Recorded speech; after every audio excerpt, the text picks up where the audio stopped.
Hello hi student, आपका AMR technical classes के IT YouTube channel पे आप सभी फ्रेंड्स का स्वागत है। तो आज हम स्टार्ट करेंगे अपना लेक्चर नंबर 16।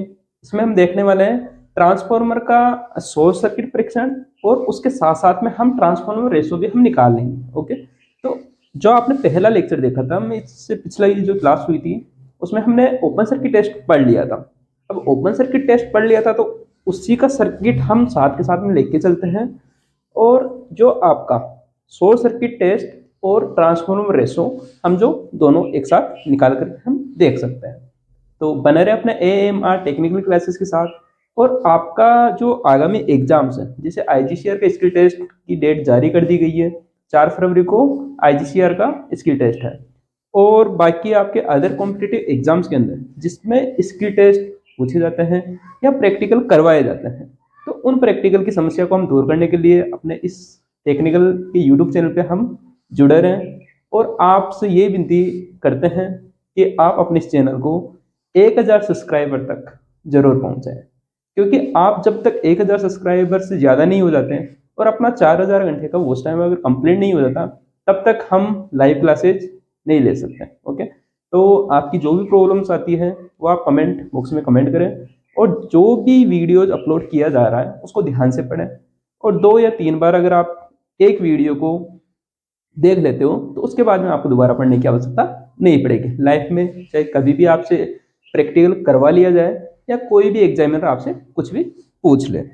तो देखिए, हम ट्रांसफार्मर रेशो की हम बात करते हैं कि ट्रांसफार्मर रेशो जो आपने बुक्स में पढ़ा है, बुक्स में नॉर्मली आपने पढ़ रखा है कि भाई ट्रांसफार्मर के अंदर ट्रांसफार्मर रेशो, रेशो का मतलब अनुपात। ओके, आपने क्या पढ़ा है भाई, इस अनुपात का मतलब आपने पढ़ रखा है। ओके, और ट्रांसफार्मर रेशो, ओके, इसको जो हम किससे डिनोट करते हैं, के से हम इसको डिनोट करते हैं।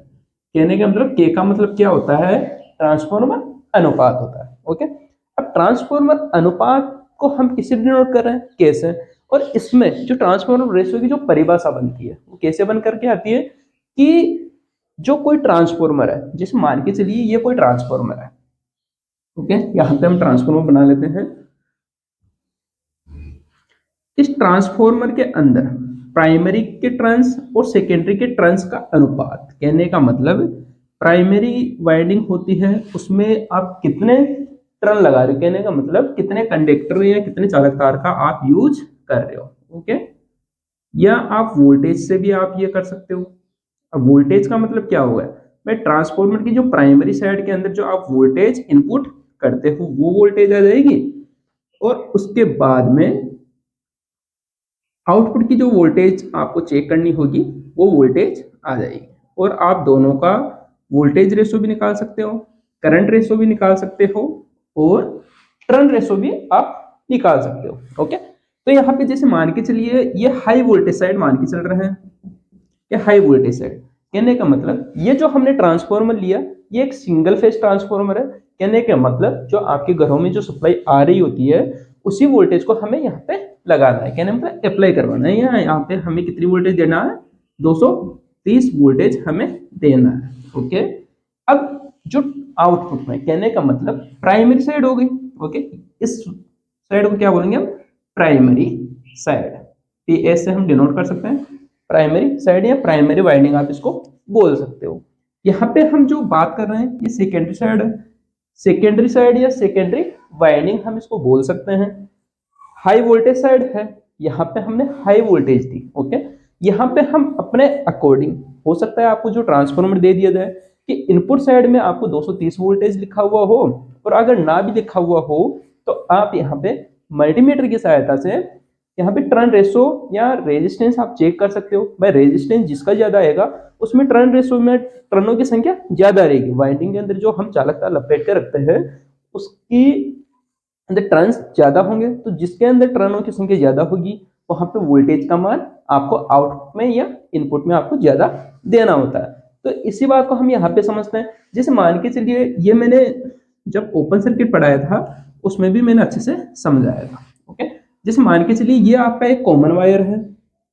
ओके, यहाँ पे जैसे मान के चलिए आपको 36 वोल्टेज मिल रहा है, यहाँ पे आपको जैसे मान के चलिए 100 वोल्टेज मिल रहा है और यहाँ पे आपको 230 वोल्टेज मिल रहा है।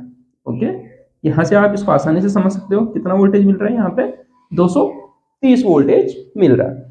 अब आपको ये तो पता चल गया कि यहाँ पे अगर हम जैसे मान के चलिए यहाँ पे भी अगर टेपिंग निकाल दी जाती, ओके, टेपिंग निकाल सकते हैं हम, दोनों तरफ टेपिंग दे सकते हैं, लेकिन आपको नॉर्मली आपको जो ट्रांसफार्मर दिया जाता है उसमें ऐसा भी होता है कि एक तरफ टेपिंग नहीं दी जाती और आउटपुट की तरफ टेपिंग निकाली जाती है। जैसा कि हमने देखा कि कॉमन वायर से पूरी वायरिंग बन करके यहाँ तक लास्ट तक 230 वोल्टेज, हाईएस्ट वोल्टेज कितना आउटपुट में दे सकता है, ये 230 वोल्टेज आपको आउटपुट में दे सकता है। ओके, अब यहाँ पे 36 वोल्टेज भी लिखा हुआ है, 100 वोल्टेज भी लिखा हुआ है और 230 वोल्टेज भी लिखा हुआ है।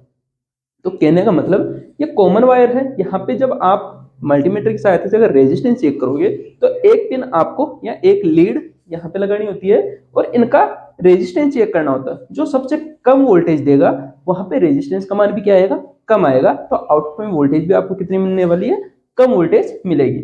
और उसी प्रकार अगर आप जैसे जैसे यहाँ पे वोल्टेज का मान बढ़ता जाएगा तो जो रेजिस्टेंस का मान है वो भी बढ़ता जाएगा। अगर आप पूरी वाइंडिंग के अंदर क्या चेक करोगे, पूरी वाइंडिंग के अंदर अगर आप रेजिस्टेंस चेक करते हो तो आउटपुट में रेजिस्टेंस का मान ज्यादा रहने वाला, तो आउटपुट में वोल्टेज का मान भी आपको ज्यादा मिलेगा। यह आप इसको आसानी से समझ सकते हो। ओके, अब ट्रांसफॉर्मर रेशो आप निकालते हो तो आपने 3-4 तरीके से आपने देखा है। जैसे कि मान के चलिए हम वोल्टेज रेशो के अकॉर्डिंग भी हम निकाल सकते हैं कि जैसे आपको ये सब कुछ सोच के चलना होता है। ओके, के बराबर क्या होता है भाई, सीधी सी बात है भाई, N2 अपॉन N1। इसका मतलब क्या हुआ भाई, ट्रांसफॉर्मर की जो प्राइमरी वाइंडिंग और सेकेंडरी वाइंडिंग, आप इसको N2 N1 भी लिख सकते हो या NS और NP भी लिख सकते हो। NS का मतलब क्या होगा, सेकेंडरी वाइंडिंग, जो सेकेंडरी वाइंडिंग है उसके अंदर टर्नों की संख्या, कहने का मतलब आपने कितने चालक तार लपेटे हैं। ओके, और अपोन में एनपी भी लिख सकते हो। एनपी का मतलब क्या हो गया, जो ये प्राइमरी वाइंडिंग है इसमें आपने कितने टर्न दिए हैं, समझ में आया हुआ। ओके, तो यहाँ पे हम N2 अपॉन N1, कहने का मतलब मैंने इसको N1 ले लिया है और इसको मैंने N2 ले लिया। ओके, कहने का मतलब जैसे मान के चलो इसमें चालक तारों की संख्या 100 है। ओके, और आउटपुट में चालक तारों की संख्या 200 मान लीजिए, 200 से कम मान लीजिए। कहने का मतलब जब यहाँ पे हम हाई वोल्टेज साइड के अंदर अगर 100 टर्न ले रहे हैं तो सेकेंडरी वाइंडिंग के अंदर वोल्टेज का मान कम चाहिए होता है, तो कम चाहिए होगा तो हम यहाँ पे टर्न रेशो का मान भी हम कम रखेंगे। ओके, तो जैसे मान के चलिए अगर मैंने यहाँ पे 100 ले लिया, कितने टर्न ले लिया, 100 ले लिया, तो जैसे मान के चलिए यहाँ पे अगर 230 वोल्टेज हम इनपुट में दे रहे थे तो आउटपुट में अगर मैक्सिमम वोल्टेज अगर 200 या 220 या 230 वोल्टेज मिल रहा है तो हम यहाँ पे मान के चलते हैं कि कम टर्न का मतलब यहाँ पे मैंने 80 टर्न मान लिया। कितने मान लिए, N2 का मान मैंने 80 मान लिया और N1 का मान मैंने कितना मान लिया, 100 मान लिया। ओके, जो कि हम जब ट्रांसफार्मर को बनाते हैं उसी टाइम पे हम इन चीजों का पता कर सकते हैं। जब ट्रांसफार्मर कंप्लीट बना हुआ होता है तब हम ये पता नहीं कर पाते कि ट्रांसफार्मर के अंदर कितने टर्न लगाए हुए हैं। ओके, तो इस वजह से हम यहाँ पे जो ट्रांसफार्मर का टर्न रेशो निकालते हैं तो इसके लिए कौन निकालेगा, जो इसका मैन्युफैक्चर के नाम, जो कोई कंपनी इसको बना रही होगी तो वो अपने अकॉर्डिंग इनके टर्न रेशो का निकालती है और प्राइमरी और सेकेंडरी के अंदर अपने अकॉर्डिंग आउटपुट में कितनी वोल्टेज चाहिए होगी उसके अकॉर्डिंग इसमें चालकता लपेटा जाता है। ओके, इतना मैं उम्मीद करता हूं कि आपको समझ में आ गया होगा। तो हम सीधी सी बात है कि अगर ट्रांसफार्मर रेशो निकालने के लिए बोला जाएगा तो अपने पास टर्न रेशो, हम कहने का मतलब चालक तारों की संख्या को हम नहीं गिन सकते क्योंकि ट्रांसफार्मर अपने पास कंप्लीटली बना हुआ होता है। ओके, तो हम इसलिए इसका यूज नहीं करते, हम अपने अकॉर्डिंग बात कर रहा हूं। ओके, अब आपने देखा होगा कि भाई ES बटेवा EP, या आप इसको लिख सकते हो E2 अपॉन E1।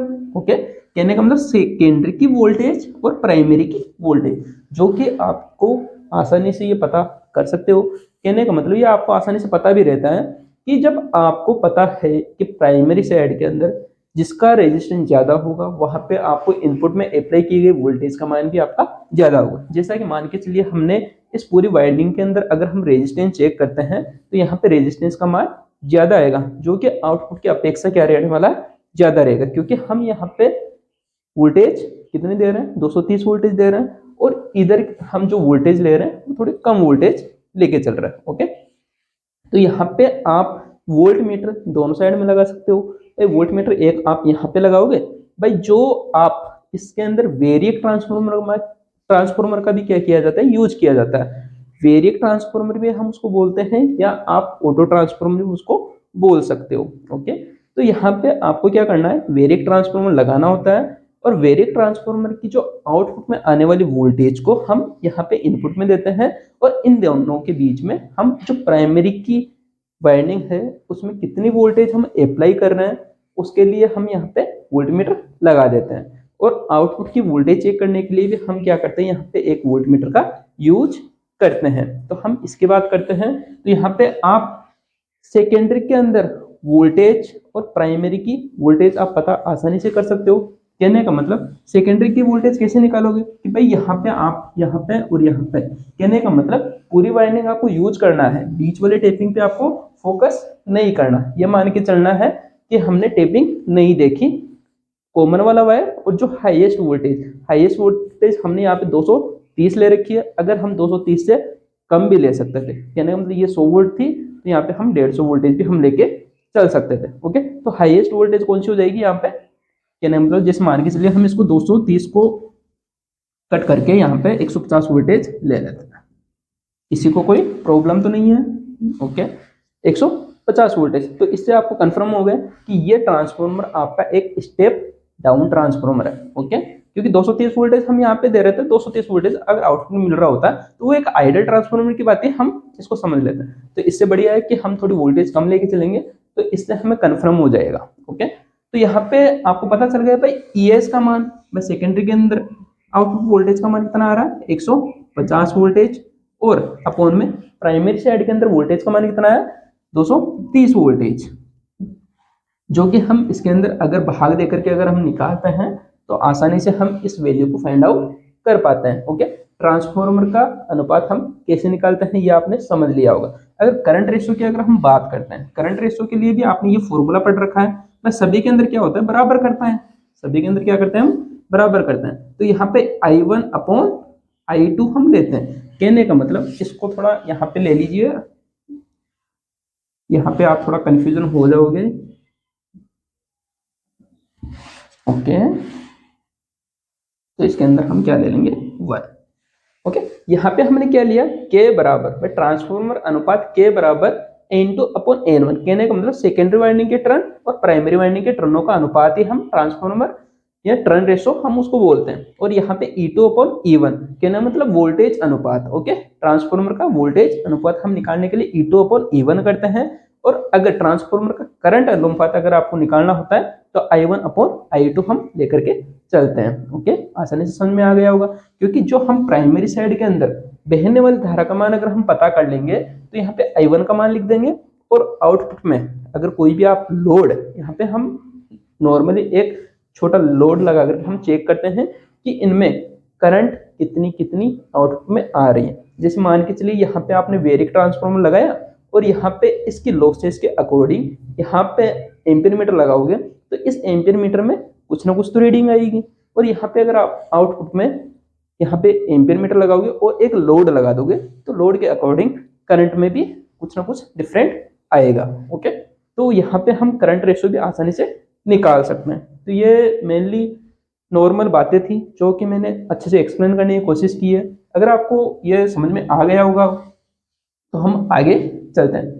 तो यहाँ पे टर्न रेशियो निकालने के लिए आपको समझ में आ गया कि हम कितने स्टेप यूज कर सकते हैं। ट्रांसफॉर्मर का अनुपात निकालने के लिए हम ये सब कुछ यूज कर सकते हैं। भाई N2 अपॉन N1 का भी यूज कर सकते हैं, E2 अपॉन E1 का भी यूज कर सकते हैं, और I1 अपॉन I2 का भी हम यूज कर सकते हैं। कहने का मतलब टर्न, भाई टर्नों की संख्या हम पता नहीं कर सकते। भाई ये जो कंपनी बनाएगी उसको पता होता है, या जो वाइंडिंग करने वाला जो व्यक्ति होता है, कहने मतलब जो दुकानदार, जहाँ से हम ट्रांसफॉर्मर की वाइंडिंग कहने मतलब रिपेयर जहाँ से करवाते हैं, वो इन चीजों को गिन करके उसकी वाइंडिंग दोबारा करके देता है अपने को। ओके, तो उसको पता होता है। तो हमें तो ट्रांसफॉर्मर का नॉर्मली हमें क्या करना होता है, वोल्टेज अनुपात निकालने के लिए बोला जा सकता है या करंट अनुपात निकालने के लिए बोला जा सकता है। तो कोई कंफ्यूजन नहीं रहेगा आपको। ओके, तो हम थोड़ा इसका सर्किट डायग्राम समझ लेते हैं और इसमें लगने वाले उपकरण भी हम देख लेते हैं। और यहाँ पे ट्रांसफार्मर अनुपात वोल्टेज के अकॉर्डिंग हम निकाल करके देख लेंगे। ओके, ठीक है, तो मैं इसको रब करता हूं, आप इसको एक बार नोट करना चाहो तो नोट कर सकते हो। ओके, अब हम इसकी बात करते हैं कि इसमें हमें यूज क्या क्या करना होता है। भाई वेरिएक ट्रांसफार्मर हम कैसे लगाएंगे, और हमें जो ट्रांसफार्मर दिया जाएगा उस पर हम वोल्ट मीटर, एम्पियर मीटर कैसे लगा सकते हैं, जो कि आपको सर्किट मैंने ओपन सर्किट टेस्ट का जो पहले की क्लास जो आपने देख रखी होगी, थोड़ा टाइम से हमने क्लास लेट ली, बहुत टाइम हो गया हमें क्लास लिए हुए। ओके, तो कुछ थोड़ी मिस्टेक भी हो जाए तो थोड़ा ध्यान देना। ओके, यहाँ पे हम 50 वोल्टेज ले लेते हैं, 50, 100, 150। ओके, और यहाँ पे इनपुट वोल्टेज का मान हमें 230 वोल्ट ले रखे हैं। थोड़ा हम इसको छोटा कर लेते हैं।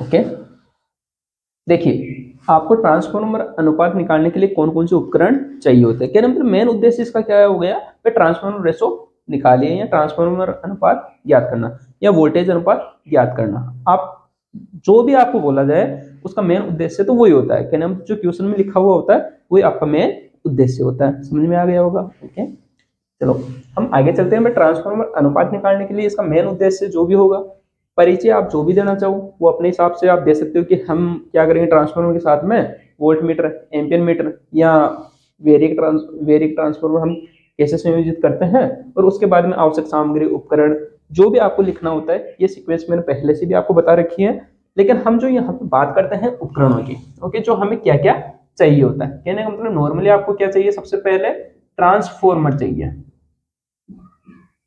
ट्रांसफार्मर।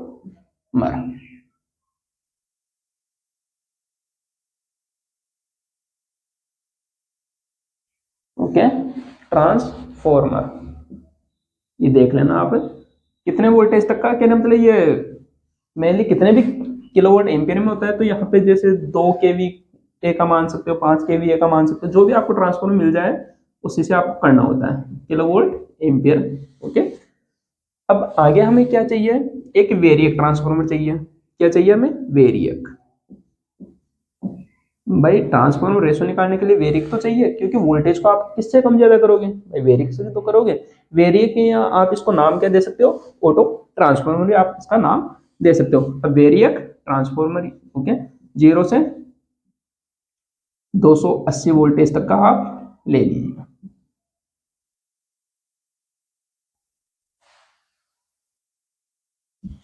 ओके, थर्ड नंबर पे आपको क्या चाहिए, वोल्ट मीटर चाहिए।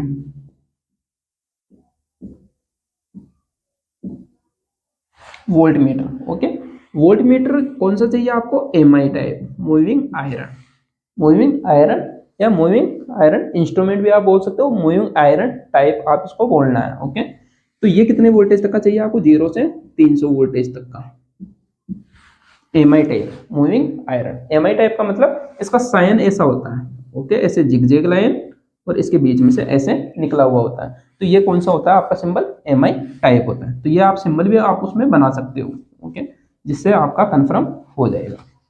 और उसके बाद में आपको क्या चाहिए, वायर चाहिए, पीवीसी वायर के टुकड़े, या आपको एक सप्लाई बोर्ड चाहिए। कहना मतलब आप यहाँ पे बोल सकते हो सप्लाई बोर्ड।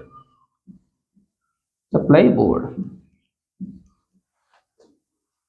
सप्लाई बोर्ड चाहिए कितने वोल्टेज तक का, 230 वोल्टेज तक का। क्योंकि जो वोल्ट मीटर या जो आपको ट्रांसफार्मर रेशो निकालने के लिए जो ट्रांसफार्मर दिया जाएगा वो एक सिंगल फेज के लिए दिया जाएगा। ओके, सप्लाई बोर्ड हो गया, ट्रांसफार्मर चाहिए, वेरिएक चाहिए, वोल्ट मीटर चाहिए और सप्लाई बोर्ड चाहिए।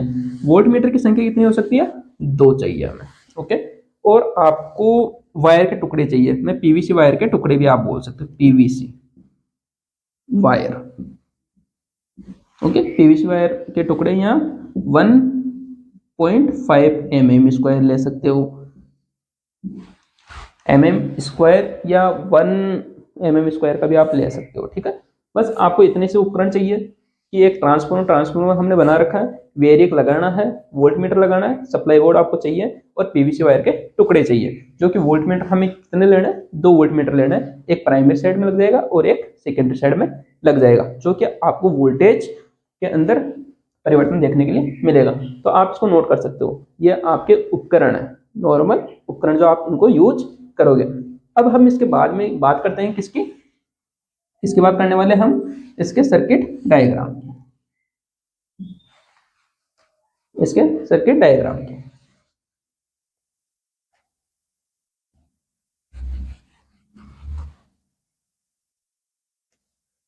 इसको नोट डाउन कर सकते हो आप।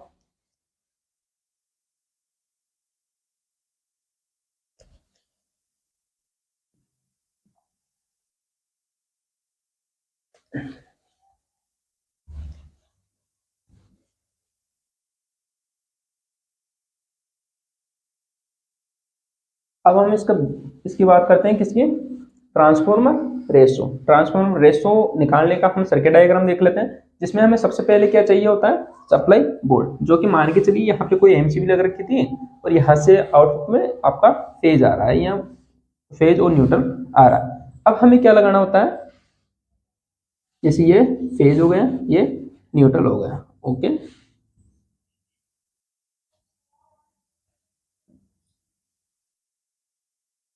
ओके, ये क्या है आपकी एमसीबी, 0 से 63 एम्पियर तक की, हमें 63 एम्पियर तक की हम एमसीबी यूज करते हैं सिंगल फेज में, ओके, ठीक है।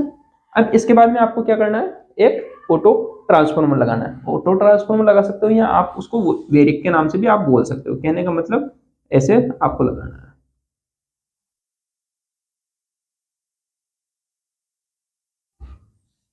ओके, ये हम इसके कनेक्शन ऐसे कर दिए, जो कि हम इसको कितनी वोल्टेज अप्लाई कर रहे हैं, 230 वोल्टेज। अब इसके बाद में हमें क्या करना होता है, एक वायर तो इसे डायरेक्ट निकला हुआ होता है इसमें से, और एक यहाँ पे वेरिएबल से निकला होता है। कहने का मतलब यहाँ पे हम जो एक घुमाने वाला होता है उसके अंदर, ओके, जिससे हम वोल्टेज के अंदर परिवर्तन कर सकते हैं। कहने का मतलब ये जो 230 वोल्टेज हम दे रहे हैं, इस वोल्टेज को हम थोड़ा बढ़ा भी सकते हैं। कहने का मतलब हमने कितनी तक का हमने यूज किया था, ये 0 से 280 वोल्टेज तक का। कहने का मतलब ये आउटपुट में वोल्टेज को बढ़ा भी सकता है और कम भी कर सकता है, ठीक है। तो हम यहाँ पे इसको परिवर्तित करने के लिए हमने इसको ऐसे लगा दिया। अब इसकी जो आउटपुट में वोल्टेज, इस वेरिएक की, ये क्या है आपका वेरिएक,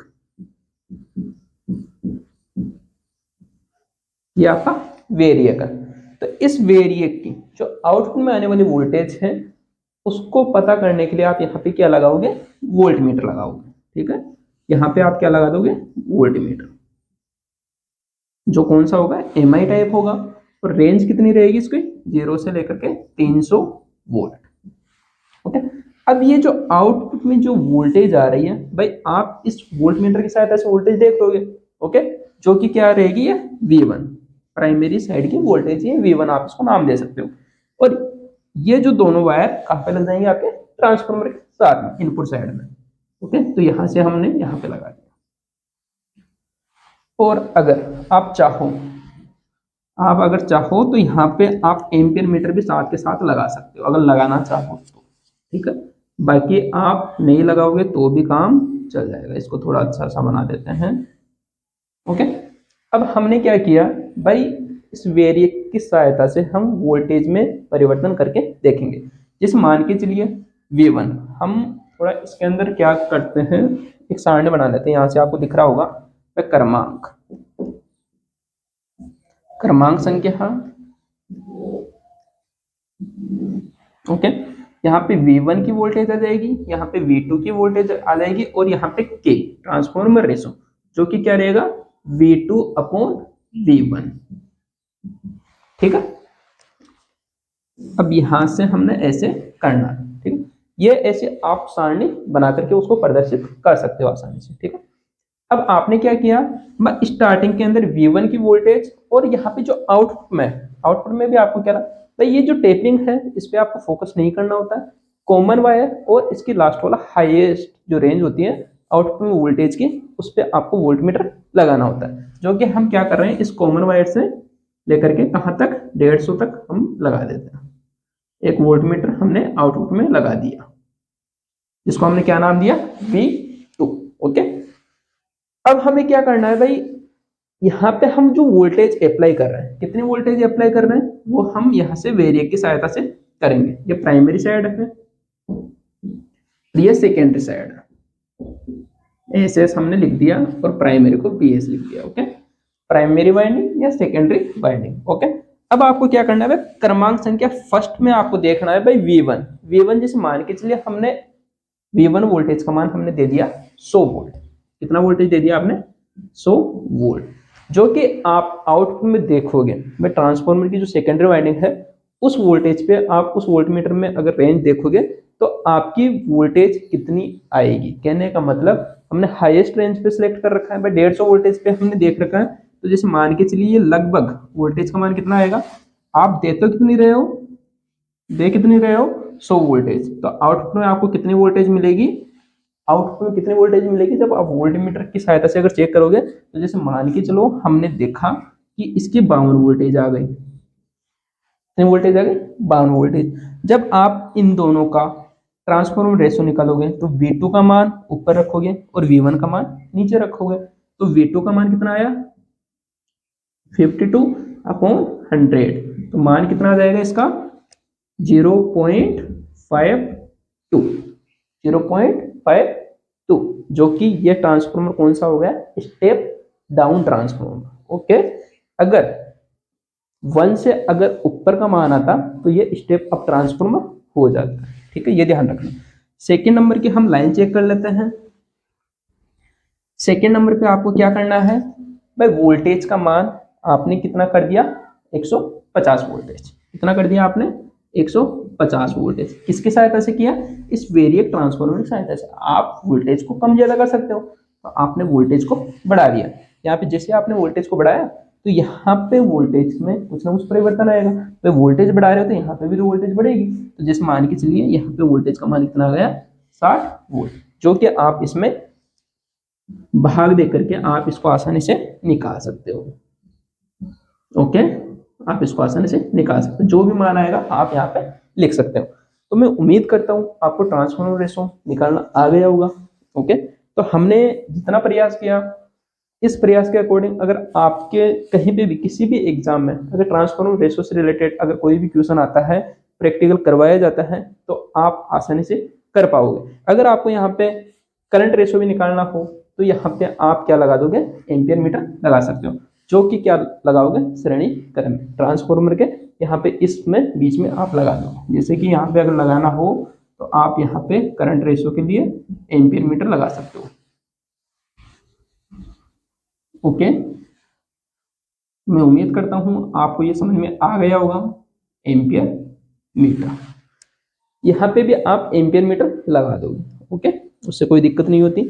आप ये ऐसा ना सोचें कि भाई ट्रांसफार्मर के अंदर हम एम्पियर मीटर ऐसे डायरेक्ट लगा रहे हैं, ऐसा कुछ नहीं है, क्योंकि आप जो इनपुट की गई वोल्टेज और आउटपुट की वोल्टेज का अनुपात देख करके तो दोगे ना वोल्टेज। तो यहाँ पे एम्पियर मीटर से आप इसको शॉर्ट भी कर सकते हो, कहने मतलब एम्पियर मीटर की सहायता से आप इसका शॉर्ट सर्किट परीक्षण भी आप आसानी से कर सकते हो। सर्किट कंप्लीट वैसा का वैसा है जो कि मैंने आपको ओपन सर्किट टेस्ट का बताया था।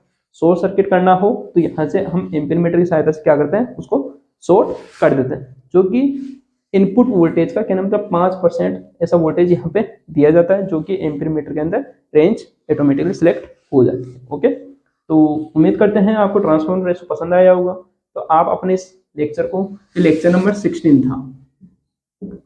ओके, लेक्चर नंबर कौन सा था, 16।